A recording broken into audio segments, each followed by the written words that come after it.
નમસ્કાર મિત્રો, જેતપુર ન્યૂઝમાં આપનું સ્વાગત છે। તો અત્યારે આપણે જેતપુર શહેરના જીમખાના ગ્રાઉન્ડ ખાતે ઉપસ્થિત છીએ, જ્યાં રોટરી ક્લબ દ્વારા આયોજિત દીપાવલી લોકમેળાનું આયોજન કરવામાં આવેલ છે।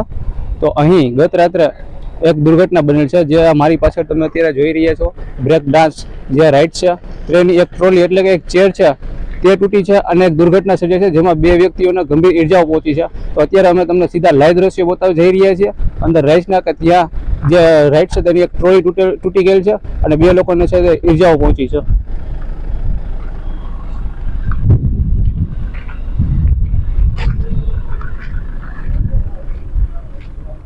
તો અત્યારે જે બ્રેક ડાન્સ રાઇડ છે, જેમાં ગત રાતે ચાલુ રાઇડ છે દુર્ઘટના સર્જાયેલી છે।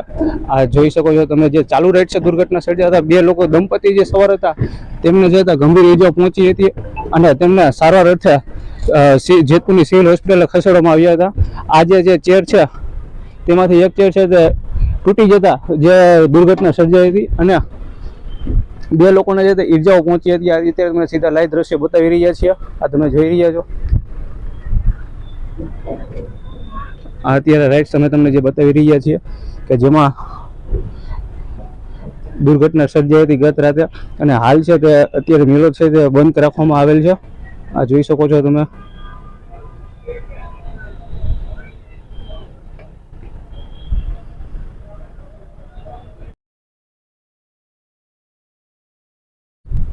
તો આ જે તમે જોયું કે જે રાઇડ છે તેમાં જે આ રાઇડ સંચાલકો છે તેની જે ગંભીર બેદરકારી અત્યારે સામે આવી છે।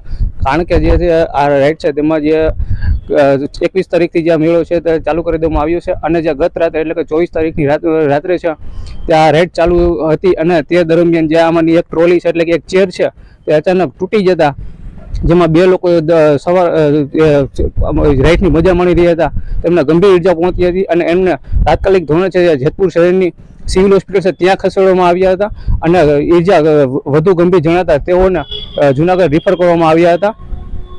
અને આજે સવારે છે તે જે મામલતદાર સાહેબ છે તેઓ જે તપાસ દરમિયાન જે આવ્યા હતા અને ત્યારબાદ છે તે હજી યાંત્રિક જે મંજૂરી મળશે તેવું જણાવવામાં આવ્યું હતું કે ત્યારબાદ છે આ મેળો છે યાંત્રિક મંજૂરી મળી જતા ફરીથી જે આ મેળો છે તે ચાલુ કરવામાં આવશે। નવાજ ગરાણા, જેતપુર ન્યૂઝ, જેતપુર।